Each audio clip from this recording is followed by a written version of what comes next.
पैर छुए और मैं क्या कर रहा हूँ वो भी कोई बात नहीं कर रहा। रजनी सर हैं उसमें और मैंने कहा 1 मिनट मैं बैकग्राउंड रहा है तो मैं काफी मतलब 10 शहर हाँ अरे मैंने कहा यार पूछ ही लेता हूँ। अब मुझे मालूम नहीं कितने लोग गए हैं घंटी मारने की नहीं let go of that opportunity and you remember me? Yes. ने मेरी लाइफ में एक्सपीरियंसेस होते हैं बुरे अच्छे जितने भी हैं। फाइल बहुत कमाल थी। तो रोज ये सिलसिला चल रहा था तो करते इरिटेट हो गया उन्होंने मेरे को मोबाइल फोन गिफ्ट कर दिया कि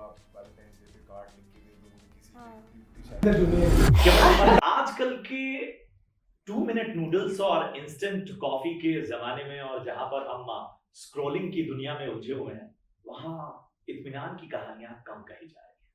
लेकिन एक ऐसी फिल्म जिसके ट्रेलर की पहली झलक उसके गानों और उसके किरदारों की जो बातें हैं, जो पूरा माहौल है, पूरी दुनिया है, वो देखते हुए हमें वो ओल्ड स्कूल रोमांस याद आता है, हमें रियल हार्ट ब्रेक्स याद आते हैं और इन सारी चीजों के बीच अपनी खास जगह बनाती हुई एक फिल्म।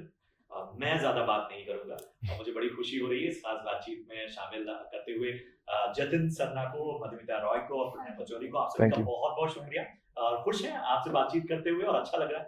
और जैसे मैंने कहा जतिन, एक दौर होता था, मतलब हम लोग तो VHS वाले दौर के हैं, हम लोग तो ऑडियो कैसेट वाले दौर के हैं, तो मेकअप और ब्रेकअप ये हमें समझ नहीं आता। इंस्टेंट नूडल्स और 2 मिनट नूडल्स और इंस्टेंट कॉफी तक तो हमने एडजस्ट कर लिया, लेकिन आपकी ये फिल्म न जाने कौन आ गया एक अलग तरह का सुकून पैदा कर रही है। अच्छे विजुअल्स हैं, संगीत जो सुकून पहुंचा रहा है, बहुत टाइम बाद कॉन्वर्सेशंस फिल्मों में लौटती हुई नजर आ रही है। तो आपने जब पहली बार कहानी सुनी तो आप इस तरफ अट्रैक्ट हुए या कोई और बात थी? प्रशांत, सबसे पहले तो thank you so much for describing this film in this way, because यही है वो सारा सार जिसके पीछे ये पूरी फिल्म बनी, लिखी गई और हम लोगों को मौका मिला उसमें काम करने का। क्योंकि वाकई जिस स्पीड से हम भाग रहे हैं, हमारे पास बिल्कुल वक्त नहीं है रुक के मोमेंट लेके उन चीज़ों को चेरिश करने का जिसको हमने बहुत मुश्किल से पाया है या जिसको पाने की दौड़ में हम भागने लगा था।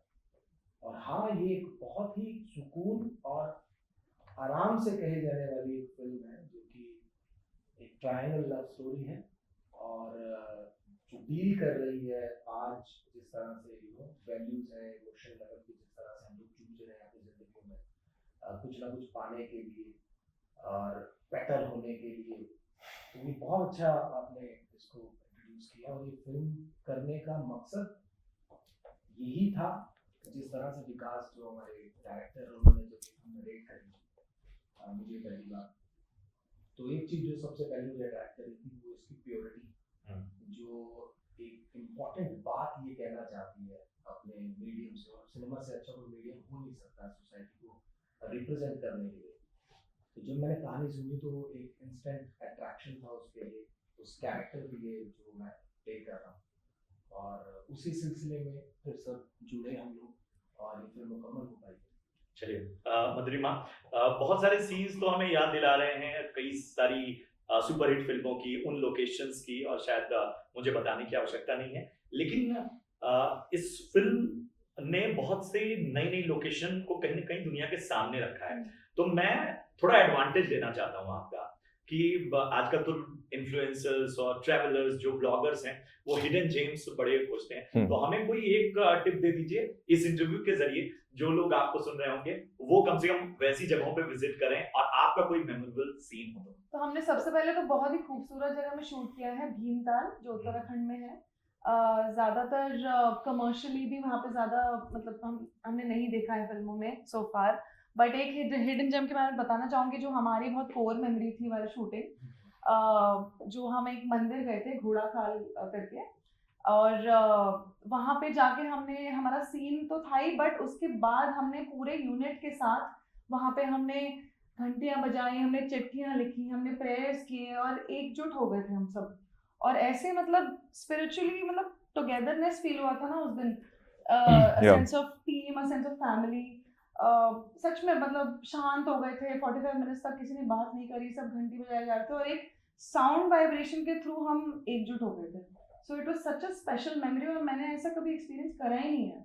ना अपने शूट लाइफ में, ना अपने निजी जिंदगी में। तो एक सच में कोर मेमोरी रह गई थी वो मेरी। वो जो गोलू देवता जी का जो हाँ। मंदिर है जी। घोड़ा खाल में ही, उस मंदिर की खासियत ये है कि आप जब मन्नत मांगते हैं तो वो आप मन्नत मान के एक किसी घंटी के पास या कहीं पे जाके बांध देते हैं जो भी आपकी मनोकामना है। तो जब आप वो लिखते हैं और वो पूरी हो जाती है तो ये होता है कि आपको वापस उसी मंदिर में जाना है और as a thank you to Golu Devta आप वहां पे घंटी देते हैं। तो वो पूरा जो मंदिर है वो पूरा का अगर आप देखोगे तो आपको ऐसा इल्यूजन सा लगेगा कि वो पूरा मंदिर ही घंटियों से बना है। क्या बात। Every not a single space बचा है कहीं पे जहाँ पे आप स्ट्रक्चर देख सकते हैं, बिकॉज पूरा का पूरा मंदिर घंटियां घंटियां। सो आप मान्यता उसकी बहुत बहुत ज्यादा है। इनफैक्ट सूरज बरजातिया जी या किसी की फिल्म भी वहीं पे कहीं पे शूट हुई थी, if I am not wrong. एक और कोई फिल्म थी जिसमें सलमान खान जी थे और जो भी है ऐसा कुछ था एक फिल्म, तो उन्होंने भी वो मन्नत मांगी थी। एंड बिकॉज उनकी फिल्म और वो मन्नत ये थी कि ये फिल्म अच्छी हो जाए क्योंकि हम सबका फायदा होगा इससे, एक अच्छी स्टोरी भी बाहर आएगी, सबका करियर भी बनेगा। And as a thank you और in the form of gratitude सबने जाके एक बहुत बड़ा घंटा वहां पे जाके डोनेट किया था एंड एवरीथिंग। सो हम सब ने भी वही किया वाइल हम लोग जब शूट कर रहे थे वहां पे ऊपर।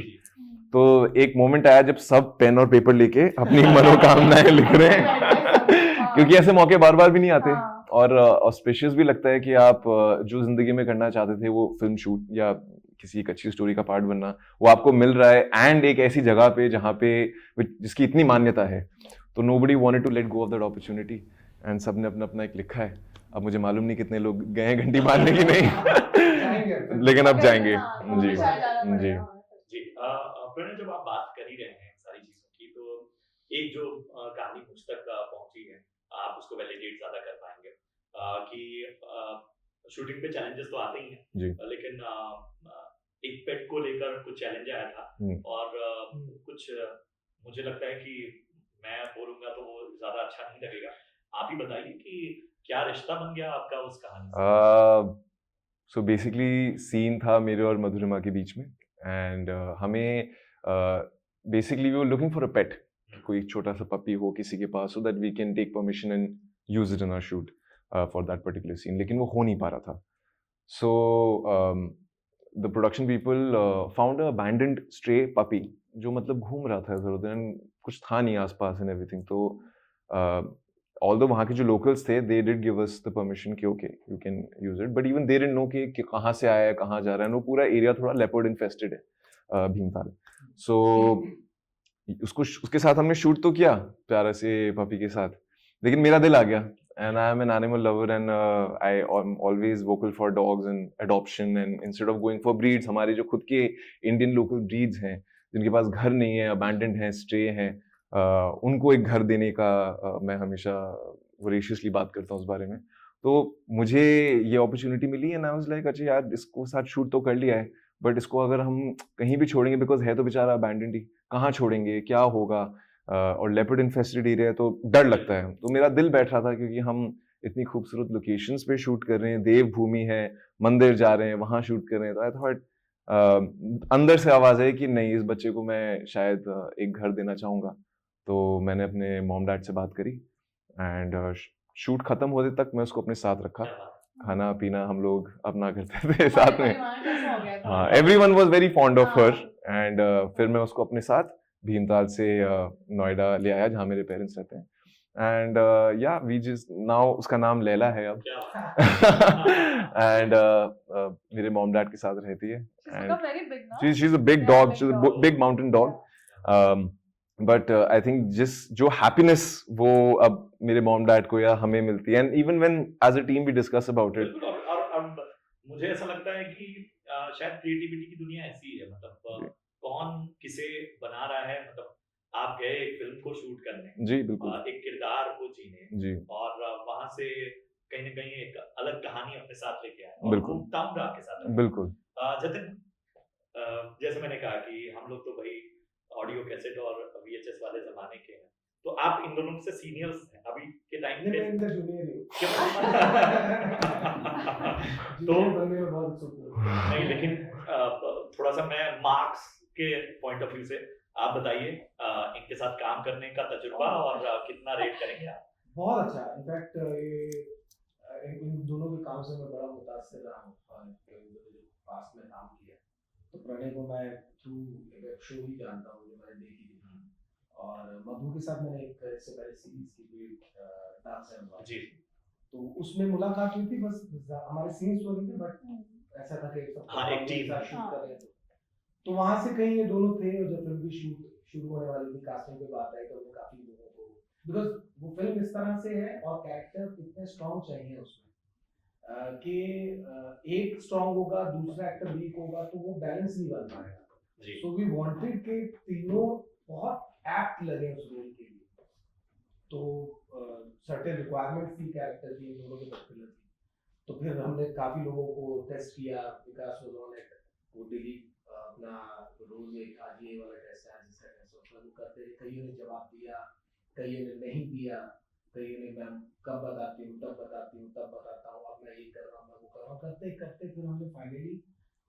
इन दोनों को मैंने फिर रिकमेंड किया, कह सकता हूँ ना, हाँ हाँ, अरे तो मैंने प्रणय को रिकमेंड किया, तो विकास वाज वेरी हैप्पी कि हाँ यार मैंने देखा हुआ उसका कुछ काम, तो हमने प्रणय से मुलाकात की, Pranay was game, so we had him on film. वैसे ही मधु के साथ हुआ, मधु का एक छोटा सा ऑडिशन हमने जस्ट चेक द वाइब, तो ऐसे ही मधु भी आ गई और मेरे को बहुत अच्छा लगा। चलिए अच्छी बात है, मतलब ये एक काइंड ऑफ एक टीम वर्क जो होना चाहिए किसी भी जी। आपके प्रोडक्ट को बाहर आने के लिए, वो जी। साफ तौर पर दिख रहा है। मधु हमें ये बताइए कि आप लोग जब उत्तराखंड घूम रहे थे, मतलब आजकल लोग कैंची धाम भी पहुंच रहे हैं, तो आप लोगों ने विजिट किया? आप लोग हाँ जी, हम जी। गए थे वहाँ पे, हम नीम करोली बाबा के जी। वहाँ पे भी गए थे, और अगेन मतलब ऐसा स्पिरिचुअल एक्सपीरियंस रहा था, मतलब मैंने पर्सनल लाइफ में कभी इतना एक्सपीरियंस करा नहीं है, इवन दो मैं एक मिलिट्री बैकग्राउंड से आती हूँ, मैं काफ़ी जगह घूमी हूँ, हर जगह हर शहर में रही हूँ, पली बड़ी हूँ, बट काफ़ी मतलब पीसफुल, मेडिटेटिव और बहुत ही यूनिफाइंग एक्सपीरियंस था for the crew and everyone to come together. मैं सोच रही थी, बहुत मतलब फुलफिलिंग था वो पूरा एक्सपीरियंस, तो अगेन दैट अलोंग विद मंदिर was definitely a hidden gem again, I would say. मतलब वो पूरी कायनात हाँ। जैसे है ना कि एक ब्लेसिंग के तौर पे हाँ। थी। इवन जहाँ हम शूट कर रहे थे, जो मेरा घर है जो दिखाया गया, कर्नल की कोठी नाम से बड़ा फेमस है वो भीमताल में, वो जो लोग थे, अहलावत साहब, उनकी वाइफ रूबी आंटी, इतना प्यार उन्होंने हमें दिया, और फिर जहाँ पे हमने प्रणय का घर शूट किया, वहाँ पे हमें बहुत प्यार मिला।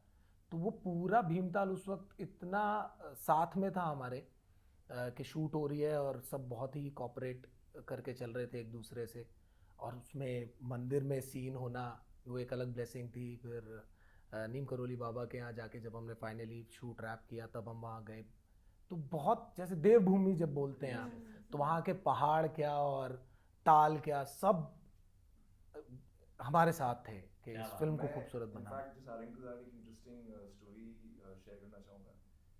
तो मुझे पता चला था दैट मेरे दादाजी के first cousin was Neem Karoli Baba, and एक फैमिली कनेक्शन था, तो मैं हमेशा से थोड़ा क्यूरियस रहता था, क्योंकि ऑल्दो उनके बारे में कहानियाँ तो खैर बाद में जब स्टीव जॉब्स और इन सब ने बातें कर करके करी थी, उन्होंने बहुत अर्ली एज पे ये सारा त्याग दिया था, he went on his own spiritual journey.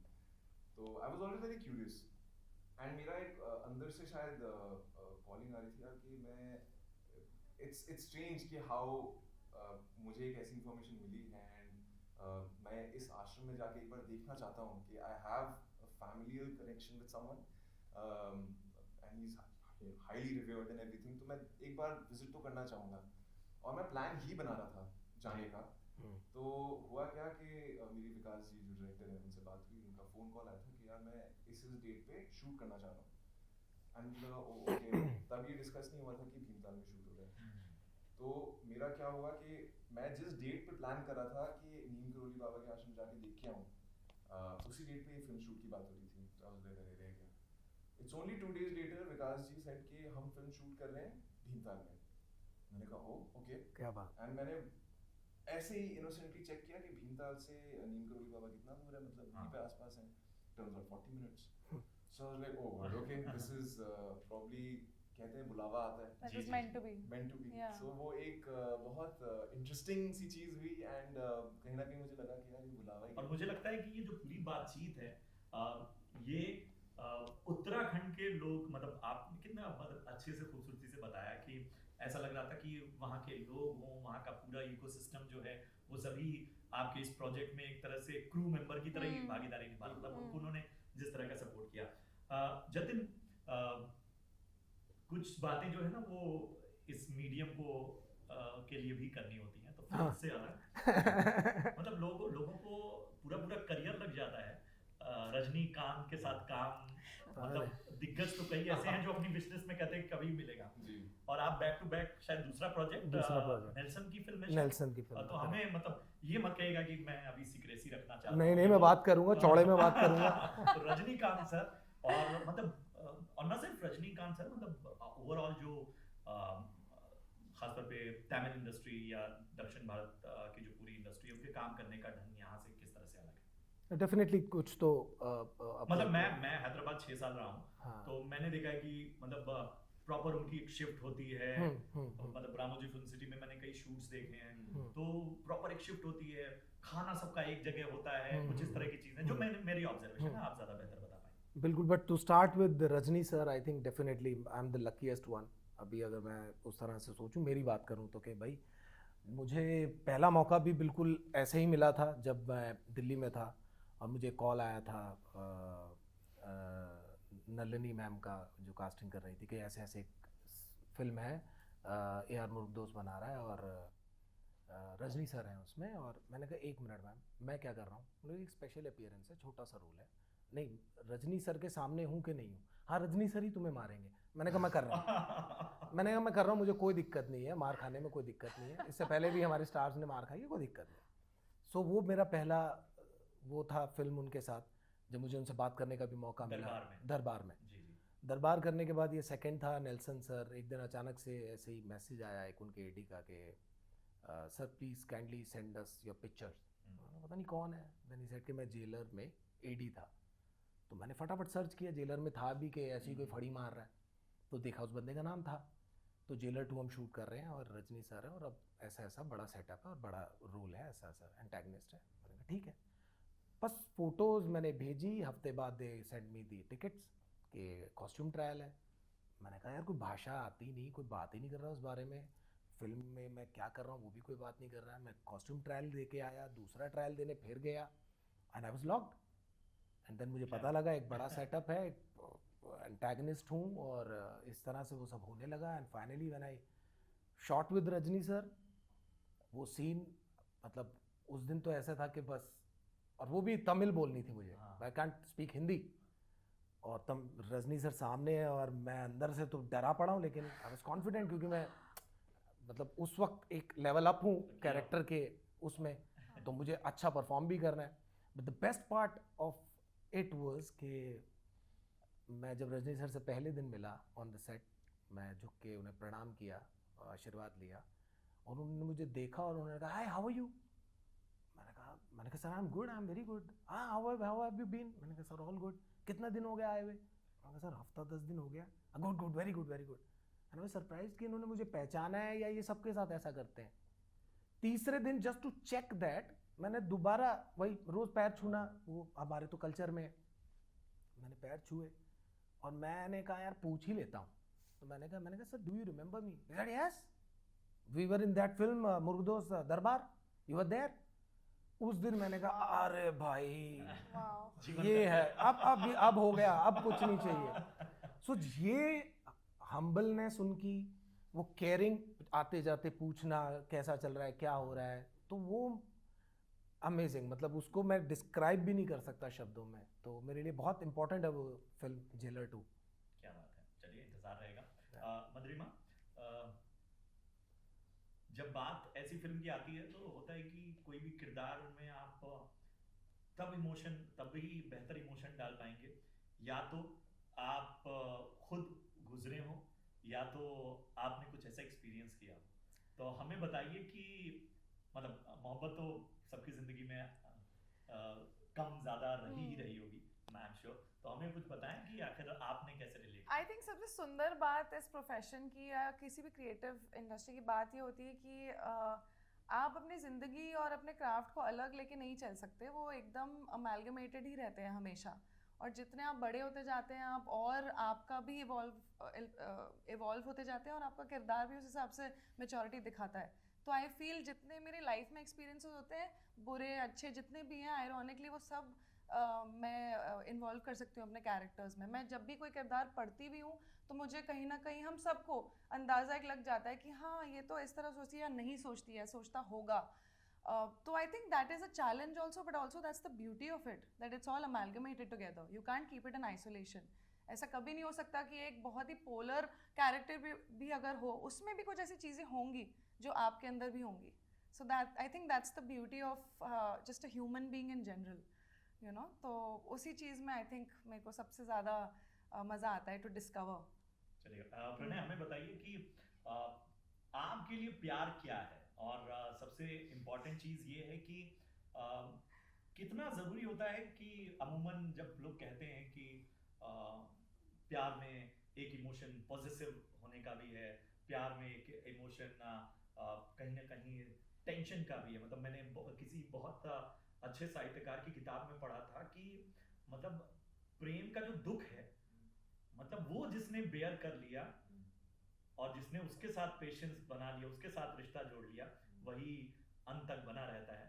और किसी रिश्ते आप कैसे डिफाइन करेंगे? कोई तार छेड़ दिया क्या सवाल मैंने? पूछ लिया। हाँ मतलब आई फील लाइक प्यार में भी तरह तरह की इंटेंसिटीज तो होती हैं। जैसे आपने कहा कि कुछ लोग बहुत पोजेसिव होते हैं अपने प्यार को लेके, but I feel like it's a very liberating feeling to be in love and to love someone. वहाँ पे पोजेसिवनेस या सेल्फिशनेस या इस चीज़ को जकड़े रखने की, पकड़ने की ज़रूरत नहीं होती, and that's why it ends up becoming your strength. क्योंकि प्यार मतलब दो चीज़ें हो सकती हैं, या तो आदमी फियर से फंक्शन करता है या प्यार से फंक्शन करता है। प्यार से फंक्शन करता है तो आई फील लाइक बहुत चीज़ें लाइफ में आसान हो जाती हैं, आपके डिसीजंस आसान हो जाते हैं, नज़रिया आसान हो जाता है। लेकिन जहाँ फियर से आदमी कर रहा है ऑपरेट, वहाँ पे इनसिक्योरिटीज, पोजेसिवनेस, होल्ड ऑन करना उस चीज़ को ज़बरदस्ती, वो फ़र्क आ जाता है। So for me I think love is just very, it's a very liberating feeling, it's a freeing feeling, जो मतलब आपको allows you to just be. You don't have to pretend to be someone else, you don't have to put on a mask. जिसके साथ आप प्यार में होते हैं, जैसे मेरी शादी हो चुकी है, तो आप कब तक अपना बेस्ट फेस या बेस्ट फुट फॉरवर्ड रखते रहेंगे? सही बात। आपका, आपकी जो खुद की पर्सनालिटी है, आप में भी, खुद में भी कमियां हैं, आपकी खुद की कुछ अच्छाइयाँ हैं, और शादी एक ऐसी चीज़ है जहाँ पे वो सारी चीज़ निकल के गिर जाती हैं, all the masks are off and you are the way you are, and उस चीज़ को एक्सेप्ट करना for the person the way he और she is I think love at the end of the day, के जैसा भी है मेरा है एंड मेरे साथ रहेगा till the end of my time. So for me I look at it that way. चलिए, बहुत ही खूबसूरती से आपने डिफाइन किया।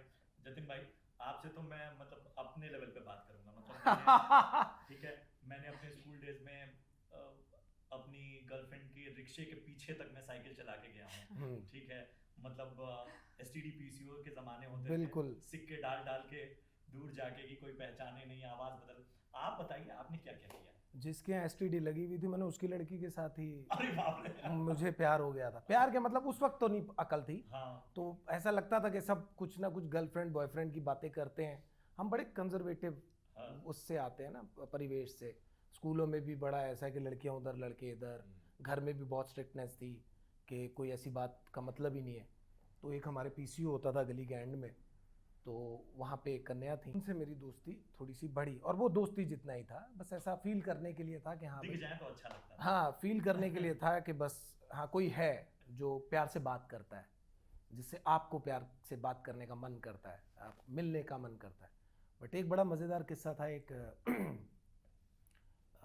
वो जो साइकिलों से हम गिर जाते हैं ना अक्सर, हाँ। तो वो जब जो कांड करते हैं हम बेवकूफ़ों वाले, तो एक लड़की होती थी हमारी गली में ही, उनको शायद मेरे पे ये क्रश, कहाँ की बात है? ये दिल्ली की, अच्छा। मेरे घर की बात है। तो एक लड़की थी हमारी गली में जो जिनका मैं क्रश था, लेकिन उनकी सहेली पे मेरा क्रश था, तो वो बड़ा वैसे ट्रायंगल ही चल रहा था वहाँ भी।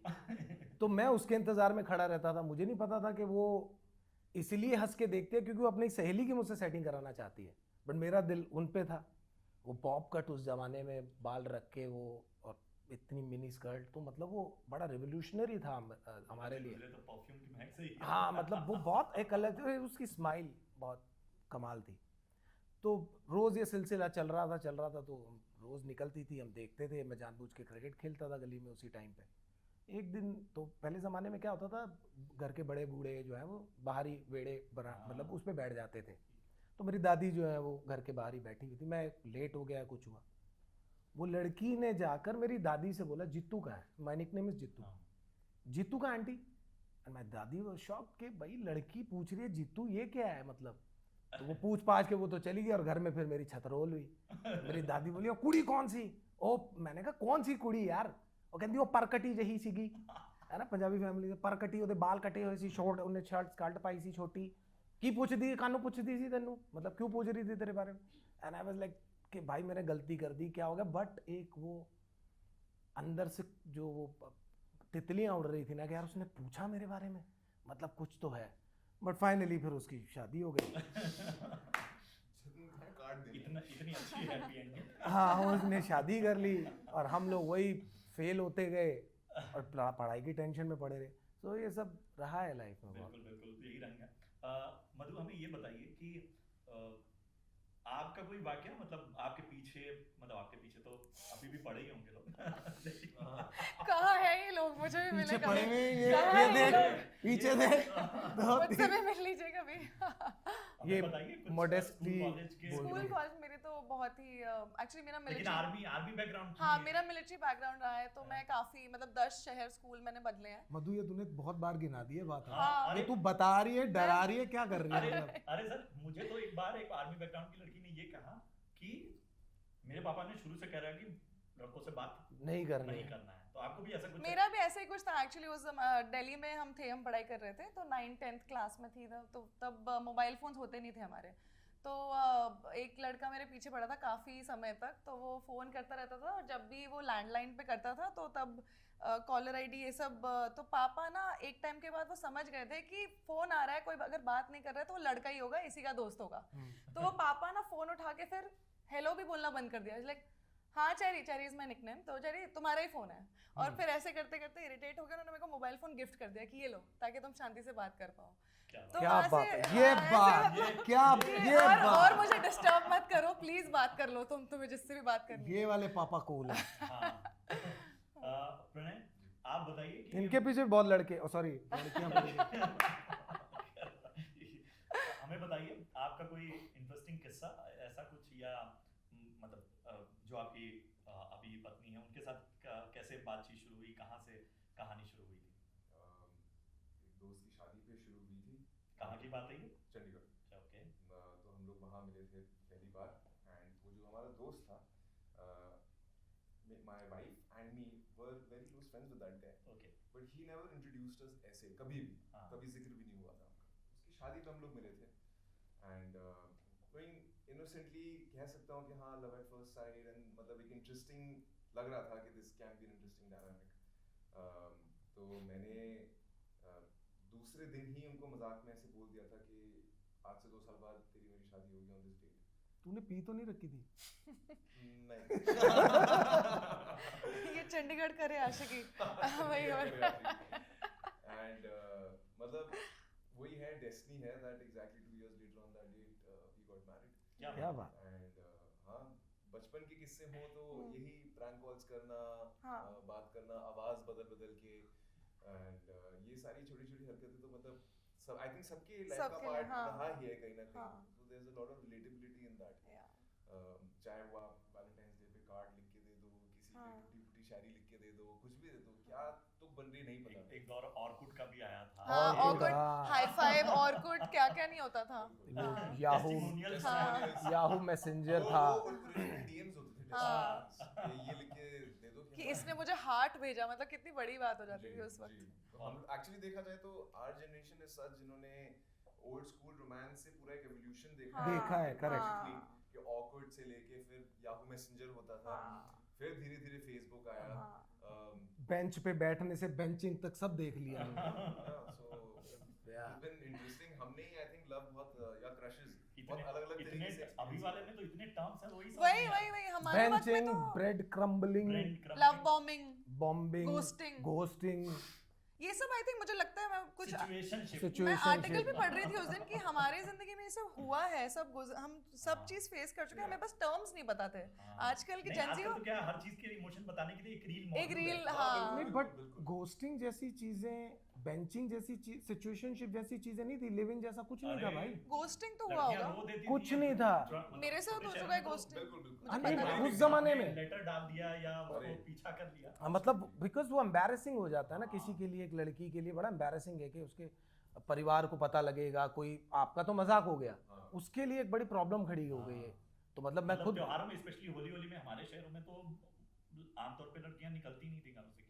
मतलब मेरी बहन, हम एक ही स्कूल में पढ़ते थे, तो मैं I was very protective about her, मेरे से बहुत बड़ी थी वो, लेकिन मैं बर्दाश्त नहीं कर पाता था कि कोई लड़का उससे बात कर रहा है, या बिकॉज वो एक सेंस ऑफ रिस्पॉन्सिबिलिटी फैमिली ने दी हुई थी कि तुम्हें टेक केयर करना है, तो किसी ने बात भी कर लिया, उसका नाम भी ले लिया, तो वो मेरी आंखों में स्कैन हो चुका है।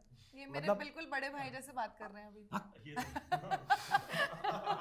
तो इट्स मतलब वो आई एम आफ्टर हिम, तो मेरे को उसकी क्लास में कभी जाना भी पड़ता था कुछ सामान देने, तो उसके जो दोस्त वगैरह थे क्लासमेट, तो वो छेड़ते थे कि आगे आगे आगे, तो मेरे मन में सबका मैं रेड क्रॉस मार्क कर चुका था, तू भी गया तू भी गया तू भी गया, तो उस तरह से वो चीज़ें थी।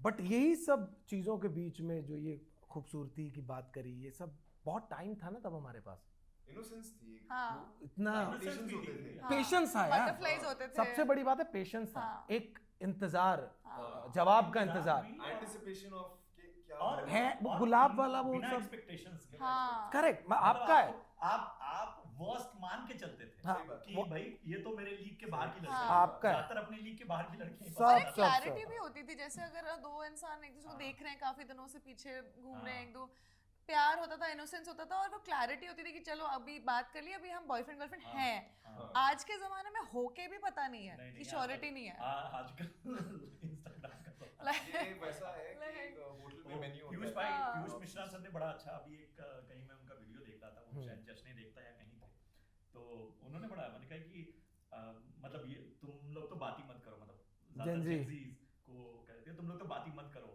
कह रहे कभी खून से तुमने खत लिखा है हाँ, हाँ, उसमें, बट जेंजी हाजिर जवाब, उन्होंने कहा हाँ अब आप बकरी के खून से लिख रहे हो, कह रहे लिख तो रहे हैं।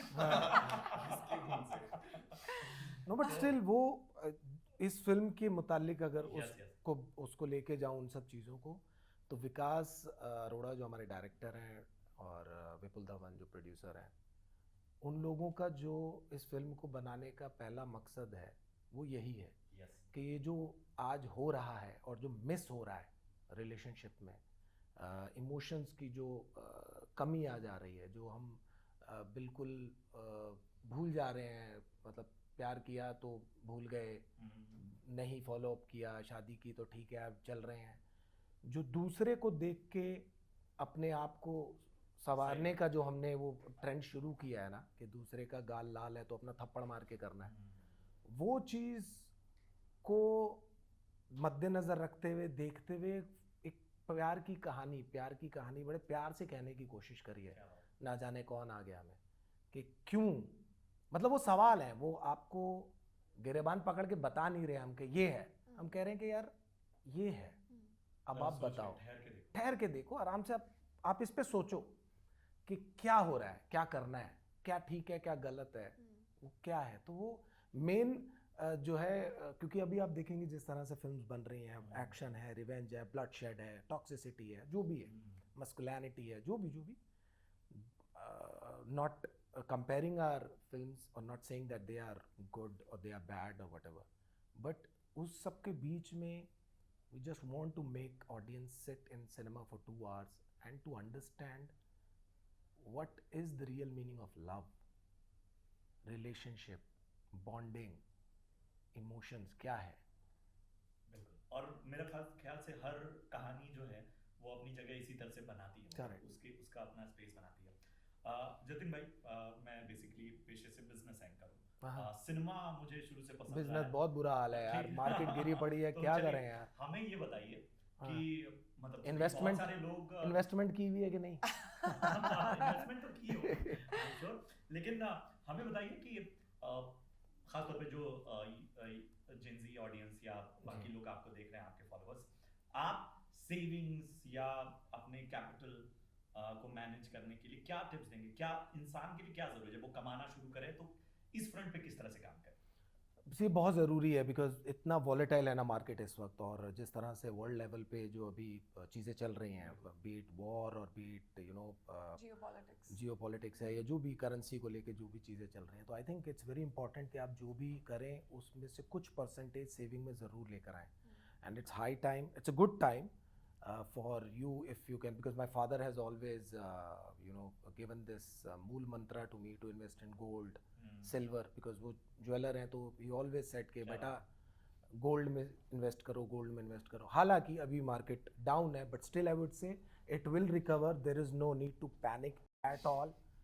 और gold is still a very secure bet, even silver is, it will rise up. अभी 4,20,000 हुई थी, अभी 2,40,000 पे खेल रही है. नेवर माइंड, ETF में अगर पैसा लगा हुआ है कोई टेंशन नहीं है, आराम से खाओ पियो मौज करो, उस तरफ सोचना बंद कर दो.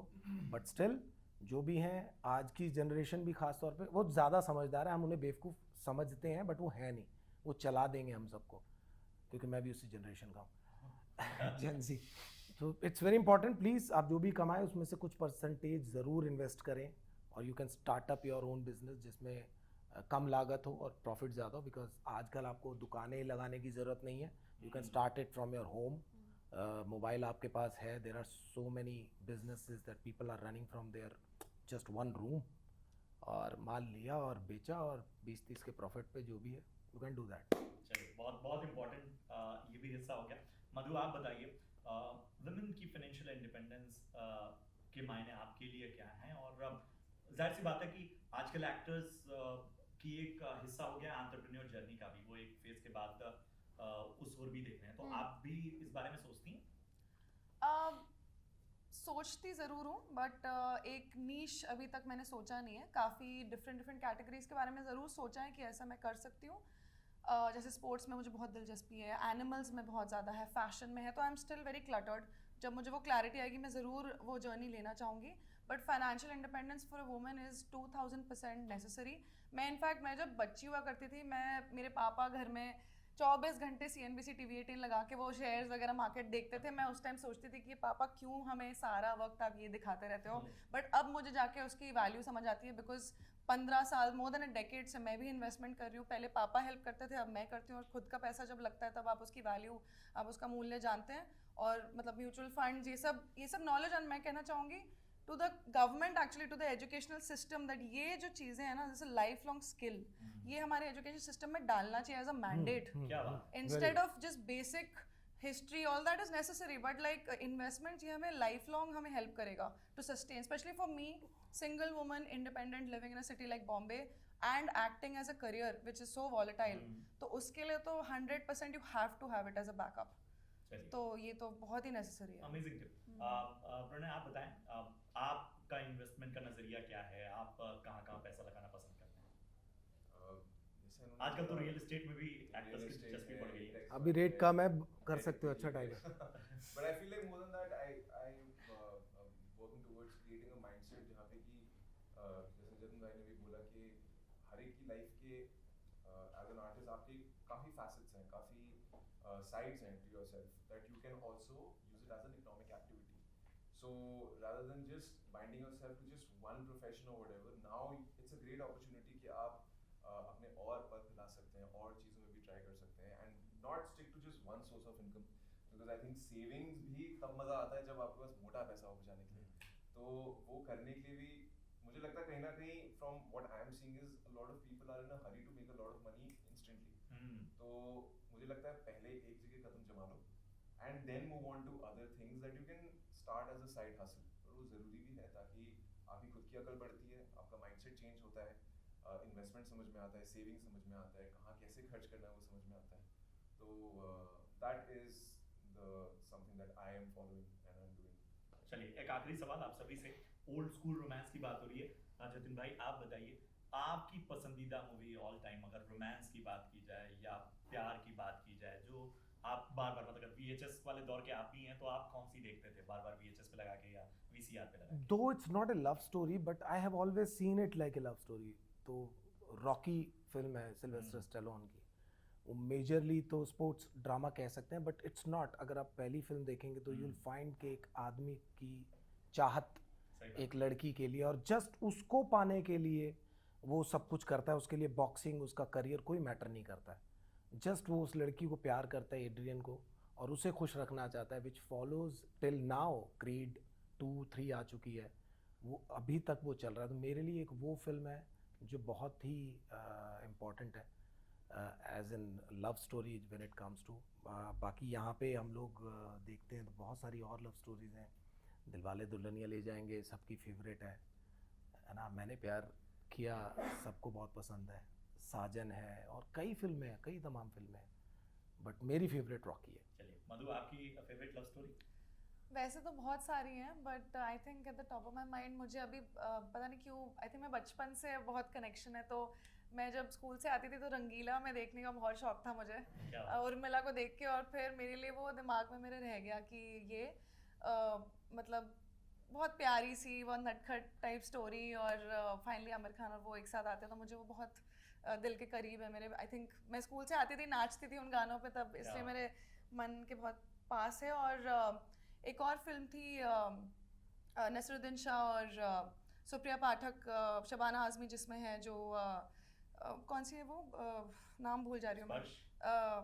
स्पर्श बहुत प्यारा सा गाना है वो, कौन सा है याद नहीं आ रहा मुझे. दिखाई दिए क्यों बेखुद. तुझसे नाराज, मासूम. मासूम रियली स्टेड विद मी. मतलब मैं इतनी छोटी थी उस वक्त, और इतनी मैच्योर कहानी थी तब से, और उस टाइम की कहानी, तो मेरे को लगता था ये उस वक्त में ऐसा लिख रहे हैं, ऐसा सोच रहे हैं, और तो वहीं से छोटे से देखा है मैंने वो, तो वो मेरे दिमाग में काफ़ी रह गया था मेरे. उर्मिला कनेक्शन है, उर्मिला उसमें हाँ, चाइल्ड एक्टर है एक्चुअली लकड़ी की उसमें. काठी, हाँ, शेखर कपूर, तो लेजेंडरी मेरे लिए डायरेक्टर। बहुत खास थी वो film. Yes.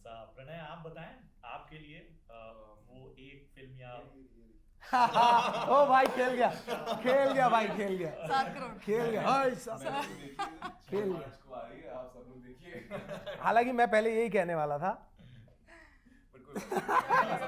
No definitely, jokes apart, सारी फिल्में एक तरफ है, सबका सम्मान है, बट Yes. ना जाने कौन आ गया in cinemas On near you 6th on 6th of March. March. Please do watch it.